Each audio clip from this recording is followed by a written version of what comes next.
संयुक्त किसान मोर्चे की आज मीटिंग होने वाली है। एहतजाज जारी रहेगा या खत्म होगा? इस मीटिंग में इस मौजू पर तबादला ख्याल किया जाएगा और इसको लेकर आगे का फैसला तय किया जाएगा। इसी के साथ साथ इस मीटिंग में 5 नामों को भी तय किया जाएगा। ख्याल रहे कि एमएसपी पर मरकज ने एक कमेटी तश्कील दी है। इस कमेटी में किसान नुमाइंदे भी होंगे।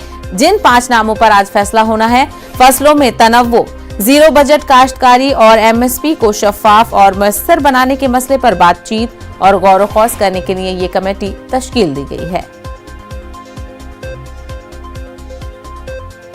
अभी भारत सरकार से जब तक बातचीत फाइनल नहीं होती, जो इशू हैं, जब फाइनल हो जाएगी, समझौता हो जाएगा, तो उसी के आधार पर आगे की रणनीति बनेगी। आज नहीं बढ़नी। आज तो आंदोलन आगे कैसे बढ़ना है और अगर सरकार बातचीत करेगी तो उसमें कैसे बातचीत करनी है, तो पूर्ण रूप रहेगा। अभी जब तक कोई समाधान नहीं होगा इसका और पूर्ण रूप से फाइनल वो नहीं होती, जब तक आंदोलन जारी रहेगा। अभी तो दिल्ली में ट्रैक्टर बंद है, दिल्ली के अंदर भी मुकदमे दर्ज हैं, तो इसमें भी अब बातचीत शुरू हुई है। तो आज देखते हैं कि कौन कौन सी कमेटी की बात अभी हुई, कौन लोग अभी संपर्क में आए। वे सारे लोग आएंगे, कमेटी के लोग आएंगे, अपनी बात बताएंगे। वहीं वजीर ज़राअत नरेंद्र सिंह तोमर का कहना है कि कम से कम सहारा कीमत यानी एमएसपी और आगे भी रहेगी और थी। उन्होंने मजीद कहा कि वज़ीर-ए-आज़म नरेंद्र मोदी ने इस अमल को मुयस्सर और शफाफ बनाने के लिए कमेटी तश्कील दी है। ख्याल रहे कि एहतजाजी किसान एमएसपी कानून वज़े करने की मांग कर रहे हैं। ज़राई कवानीन वापस लिए जाने के बावजूद वो एहतजाज खत्म करने को तैयार नहीं है। आने वाले कल में भी जारी रहेगी। प्रधानमंत्री जी ने एमएसपी पर विचार करने के लिए और प्रभावी बनाने के लिए, पारदर्शी बनाने के लिए कमेटी बना दी है। वो कमेटी आगे विचार करेगी। तो इसी मामले पर मजीद बातचीत करेंगे हमारे नुमाइंदे शंकर आनंद इस वक्त हमारे साथ जुड़ गए हैं। शंकर आनंद, सबसे पहले मीटिंग की बात कर लेते हैं। संयुक्त किसान मोर्चा की मीटिंग होने वाली है, क्या लगता है मीटिंग से क्या फैसला निकल कर आएगा? देखिए, आज जो महत्वपूर्ण बैठक होनी है, इसमें कई मसलों पे बातचीत होगी। लेकिन इतना तो जिस तरह से बकायदा हमारे कई किसान नेताओं से बातचीत हुई है, आज यहाँ से वापस जाने का, यहाँ से लौटने का फैसला, जो अंतिम फैसला है, वो आज नहीं हो सकता है। हालांकि जिस तरह से बकायदा यहाँ पर तमाम जो गतिविधियां चल रही हैं, तमाम जिस तरह से बातचीत चल रही है मुद्दे पर, तो एक तरह से कहा जा सकता है कि एक जीत का रास्ता जरूर निकालने का प्रयास किया जाएगा कि जितना ज्यादा से ज्यादा मांगों को मनवा के उसके बाद यहाँ से वापस लौटा जाए। हालांकि देखिए, पूरा किसान आंदोलन के बीच में इतना स्पष्ट हो चुका है कि अब ये आंदोलन बहुत ज्यादा आगे नहीं बढ़ेगा। कई लोग वापस अब जाना शुरू कर चुके हैं और लोगों के अंदर में इस बात को भी लेकर कहीं कहीं भरोसा है कि जिस तरह से वो चाहते थे कि ये 3 कृषि कानून वापस हो, इस मसले पर प्रधानमंत्री के द्वारा जिस तरह से शुरुआती तौर पर एक भरोसा दिलाया गया, उसके बाद इस मामले पर इस कानून को वापस लेने का जिस तरह से बिल पेश किया गया लोकसभा में, तो वो सारी चीजें अब किसानों के संगठन में एक खुशी की लहर जरूर है। लेकिन जो अब 2-3 मसले हैं, तो 2-3 मसलों का समाधान कैसे निकलना है, इस मसले को लेकर आज चर्चा होगी। और चर्चा अगर सकारात्मक तरीके से रही, अगर पॉजिटिव बातचीत हुई, तो निश्चित तौर पर जल्द ही तमाम किसान संगठन वापस जाने का एक फैसला ले सकते हैं। लेकिन शंकर आनंद, लगातार राकेश टिकैत ये भी कहते रहे हैं कि आंदोलन खत्म नहीं होगा, जारी रहेगा। और दूसरी तरफ देखें तो मरकजी वजीर ज़राअत नरेंद्र सिंह तोमर कह रहे हैं कि एमएसपी थी और रहेगी। तो ऐसे में अब क्या ऐसी वजह है जो किसान मानने को तैयार नहीं है? क्या किस तरीके की गारंटी वो एमएसपी पे अब चाह रहे हैं? लेकिन लगभग वो जो मेन मसला था वो 3 कृषि कानून को लेकर था, तो लगभग वो वापस लिया जा चुका है और वो तमाम जो गतिविधियां हैं, वो औपचारिकताएं हैं, सब खत्म हो गई हैं और इस आंदोलन का बहुत ज्यादा अब कोई मतलब नहीं रह गया है। लेकिन अब ये सारी जो मसले हैं, जो कुछ मसले को लेकर हो रहा, तो वो राज्य सरकार का भी कुछ मसला है और राज्य सरकार इस मसले पर आगे शासन लेगी। और इस मामले में हरियाणा की जो सरकार है, वो पहले ही एक ग्रीन सिग्नल दे चुकी है कि वो किसानों से संबंधित कई मसलों पर वो बहुत बेहतर स्कीम जो है वो बना रहे हैं और किसानों के साथ बैठ करके, किसानों के संगठनों के साथ बैठ करके वो तमाम मसलों पर बातचीत कर रहे हैं। तो वो देखना लाजमी होगा कि राज्य सरकार किस तरह से इन तमाम मसलों में फैसला लेती है। और जिस तरह से अब जो सबसे एक बड़ा जो मसला है जिसको लेकर किसान संगठन बैठे हैं कि उनके खिलाफ जो FIR रजिस्टर हुई थी कई किसान संगठनों के खिलाफ, उसको वापस लिया जाए। तो ये भी मसला आपका राज्य सरकार के अंतर्गत आएगा। और जिस तरह से अगर दिल्ली की बात करें तो दिल्ली में भी लोग बैठे हुए हैं, वो चाहते हैं कि दिल्ली से वो तमाम मामले वापस हो। हरियाणा के बॉर्डर पे बैठे हुए हैं, हरियाणा से वो केसेस वापस हो।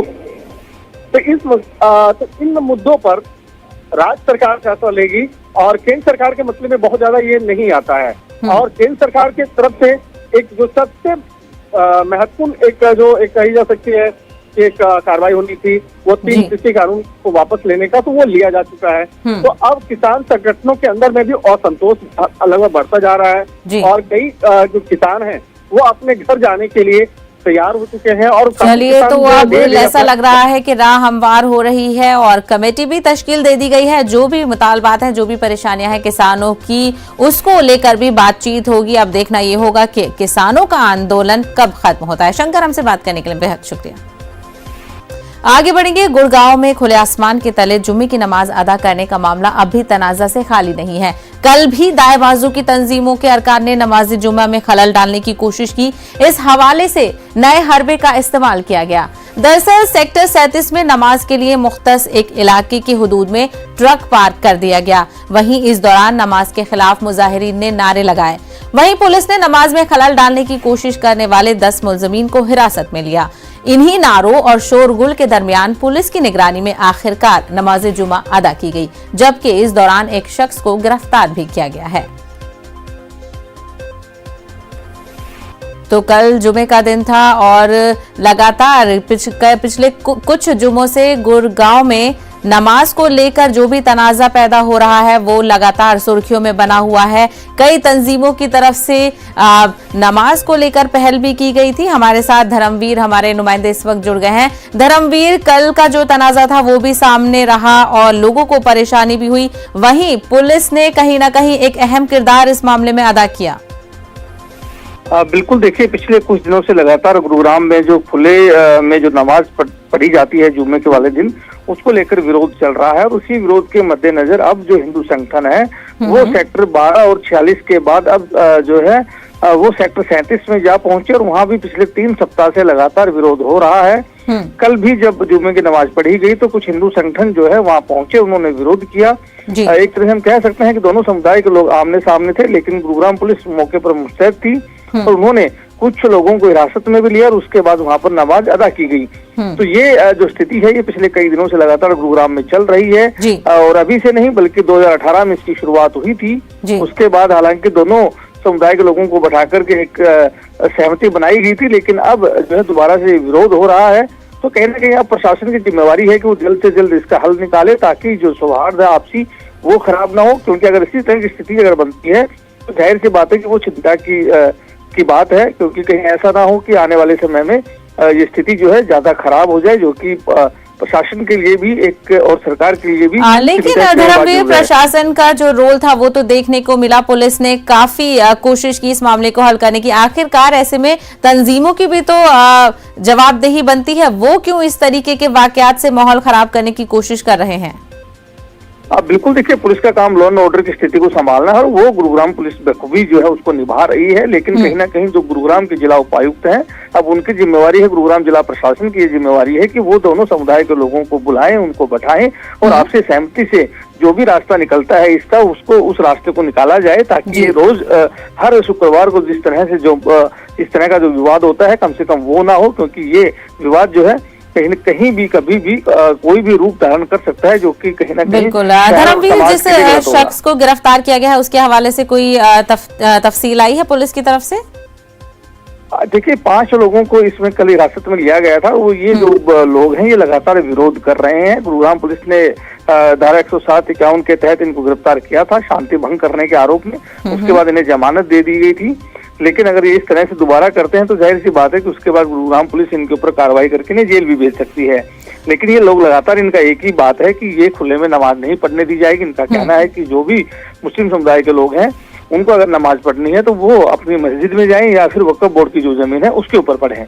तो ये जो विवाद चल रहा है उसका हल कहीं ना कहीं प्रशासन के ऊपर अब बात है कि वो कब और किस तरह से इसका हल निकालती है। बिल्कुल, कहीं ना कहीं ऐसे मौकों पर आपसी भाईचारे की जो मिसालें हैं वो भी देखने को सामने आती हैं, और लेकिन लोगों को इस परेशानी से कैसे दूर रखा जाए ये भी एक बड़ा मसला है। धर्मवीर, हमसे बात करने के लिए बेहद शुक्रिया। उत्तर प्रदेश के नायब वज़ीर आला केशव प्रसाद मौर्य शिनाख्त की सियासत की ताकत से वाकिफ हैं। इंतखाबात के मौसम में इसका इस्तेमाल वो खूब कर रहे हैं। प्रयागराज में एक तकरीब से खिताब करते हुए केशव प्रसाद मौर्य ने समाजवादी पार्टी पर निशाना साधा। उन्होंने कहा कि बीजेपी ने लुंगी और टोपी वाले गुंडों को सबक सिखाया है। 2017 से कबल कारोबारियों और ताजिरों को लुंगी और टोपी वाले गुंडे धमकाया करते थे, जमीन पर नाजायज कब्जा कर लिया करते थे, लेकिन बीजेपी के इक्तदार में आने के बाद ये गुंडे अब दिखाई नहीं दे रहे हैं। 2017 के विधानसभा चुनाव से पहले कितने लुंगी छाप गुंडे घूमते थे, जालीदार गोली टोपी लगाए हुए, राइफल रिवाल्वर बंदूक लिए हुए व्यापारियों को डराने और धमकाने का काम कौन करता था? आपकी जमीनों पर कब्जा करना और कब्जा करने को शिकायत करने भी बन जाना, ऐसी धमकी कौन देता था? यह सारा कुछ याद रखना, मेरा इतना ही कहना है। वज़ीर-ए-आज़म नरेंद्र मोदी आज उत्तराखंड की राजधानी देहरादून का दौरा करने वाले हैं। इस दौरे के दौरान वज़ीर-ए-आज़म 18,000 करोड़ रुपए के मंसूबों का इफ्तिताह और संगे बुनियाद रखेंगे। पीएम मोदी हेलीकॉप्टर से देहरादून के जोली ग्राउंड हवाई अड्डे पर पहुंचेंगे। पीएम मोदी मुख्तलिफ प्रोजेक्टों का इफ्तिताह भी करेंगे और संगे बुनियाद रखेंगे।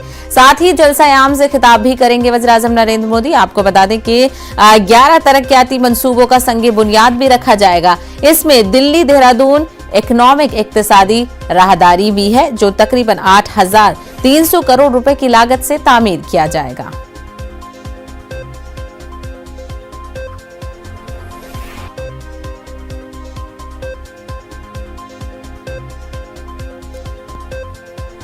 इसके अलावा मरकजी वजीर दाखिला अमित शाह आज से राजस्थान के 2 रोजा दौरे पर हैं। इस दौरान अमित शाह सरहदी इलाकों का दौरा करेंगे और बीएसएफ के यौम तासीस के प्रोग्राम में शिरकत करेंगे। जराये के मुताबिक आपको बता दें कि अमित शाह आज जैसलमेर पहुंचने वाले हैं, जहां वो सरहदी इलाकों का दौरा करेंगे। इसके साथ ही वो कल बीएसएफ के 97वें यौम तासीस के प्रोग्राम में शिरकत करेंगे और परेड की सलामी लेंगे और साथ ही बॉर्डर सिक्योरिटी फोर्सेस के जवानों से बातचीत भी करेंगे।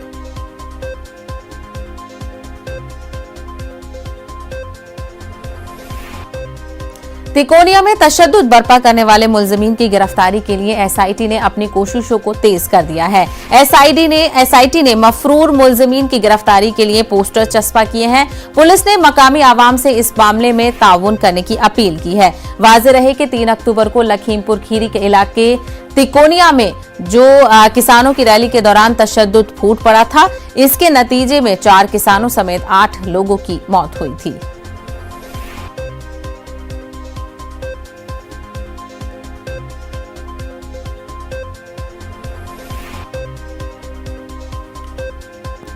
कोरोना वबा के दौरान बाहमी इमदाद और इन्हिसार का जज्बा मुस्तहकम हुआ है। मुल्क इस वबा से मुत्तहिद होकर मुकाबला कर रहा है। टीकाकारी के ऐलान के बाद हम बेहतर ताउन करें, जिससे हम कोरोना को मात देने की जानिब कदम बढ़ा सके। नेटवर्क 18 इस मुहिम में हर कदम पर आपके साथ रहेगा। जब तक सभी महफूज नहीं, तब तक कोई महफूज नहीं होगा। इसी सोच की बुनियाद पर हमारी मुहिम संजीवनी का मकसद ये यकीनी बनाना है कि वैक्सीन पाना सभी हिंदुस्तानियों का हक है। फिलहाल रुकेंगे एक छोटे से ब्रेक के लिए, जल्द लौटेंगे कुछ और खबरों के साथ।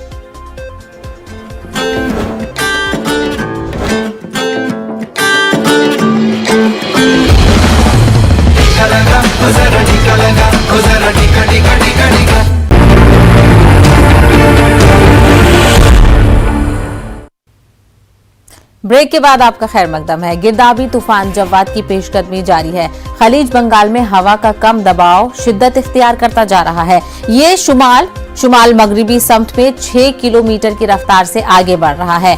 विशाखापट्टनम से तूफान तकरीबन 250 किलोमीटर की दूरी पर है, जबकि पुरी से अभी 430 किलोमीटर के फासले पर है। महकमा मौसमियात ने श्रीकाकुलम, विशाखापट्टनम और विजयनगरम में तेज हवाओं के साथ भारी बारिश की पेशगोई की है।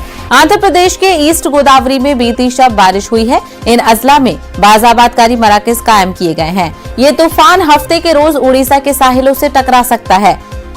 ताउते और यास के बाद ये तीसरा तूफान है जो रवा साल साहिली इलाकों में तबाही मचा सकता है। जवाद के पेश नजर महकमा मौसमियात ने मुल्क भर के लिए अलर्ट जारी कर दिया है। उधर उड़ीसा में भी तूफान के मुमकिन असरात से निपटने के लिए इकदाम किए गए हैं। 19 अजला में तालीमी इदारे आज बंद हैं। MBA के 5 दिसंबर को होने वाले इम्तिहानात मौखिर किए गए हैं। UGC, नीट, नेट और आज और कल होने वाले इम्तिहानात को भी उड़ीसा, आंध्र प्रदेश और मगरबी बंगाल में मौखिर किया गया है।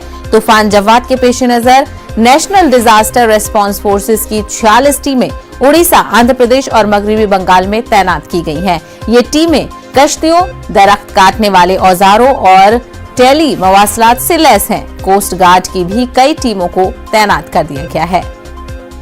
नवेश मोहंती उड़ीसा से हमारे नुमाइंदे जुड़े गए हैं। मोहंती, कितना खतरा इस तूफान का इस वक्त नजर आ रहा है? ताउते और यास के बाद ये तीसरा बड़ा तूफान होने वाला है। देखिए साहिबा, जो जानकारी अभी तक मिल पा रही है, अभी ताज़ा जानकारी जो मिल पा रही है उसके मुताबिक अभी समुद्र के अंदर ही ये जो चक्रवाती तूफान है और गोपालपुर से 250 किलोमीटर अंदर है या फिर समुद्र के अंदर है। और ये माफ कीजिएगा, विशाखापट्टनम से 250 किलोमीटर अंदर है और गोपालपुर से 360 किलोमीटर और पारादीप से 510 किलोमीटर दूरी पे है।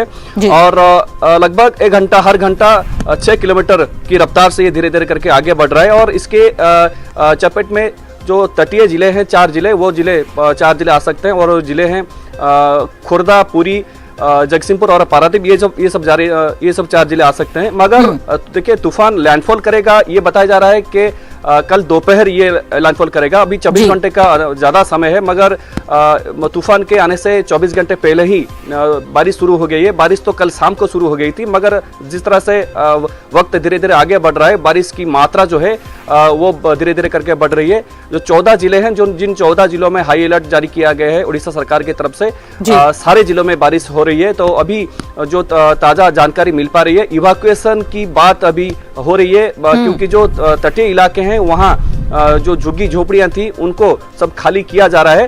और प्रशासन अभी इस बात का इंतजार कर रहा है कि एग्जैक्ट लोकेशन लैंडफॉल का पता चल जाए, उसके हिसाब ही लोगों को इवैक्यूएट किया जाएगा। लाखों की संख्या में हम देख रहे थे जो पिछले जो साइक्लोन आए थे उनमें लाखों की संख्या में जो लोगों को इवैक्यूएट किया गया था। इस बार भी शायद इस नौबत आएगा, क्योंकि जो चक्रवाती तूफान है ये उड़ीसा कोस्ट को छू के निकलेगा, ये बात भी बताई जा रही है। मगर ये आज शायद शाम तक ये पिक्चर क्लियर हो पाएगा एग्जैक्ट लैंडफॉल का लोकेशन क्या है। और इसका मुकाबला करने के लिए एनडीआरएफ, फायर ब्रिगेड और ओड्राफ कुल मिलाकर 250 से ज्यादा टीमें फॉर्म की गई हैं और ये टीमें अलग अलग जिलों में सब तैनात है। जी साहब, बिल्कुल, तो टीमों को तैनात कर दिया गया है। पूरी तैयारी इंतजामिया की तरफ से की गई है ताकि जवाद तूफान के खतरे से बचा जा सके। हालांकि काफी खतरनाक ही बताया जा रहा है, क्योंकि बड़ी तबाही से बचने के लिए तमाम तर इंतजामात किए गए हैं। और अब देखना ये होगा कि कब तक ये तूफान साहिल से टकराता है। नवेश, हमसे बात करने के लिए बेहद शुक्रिया। तो आज की ताजा खबर में फिलहाल इतना ही, दीजिए इजाजत, आदाब।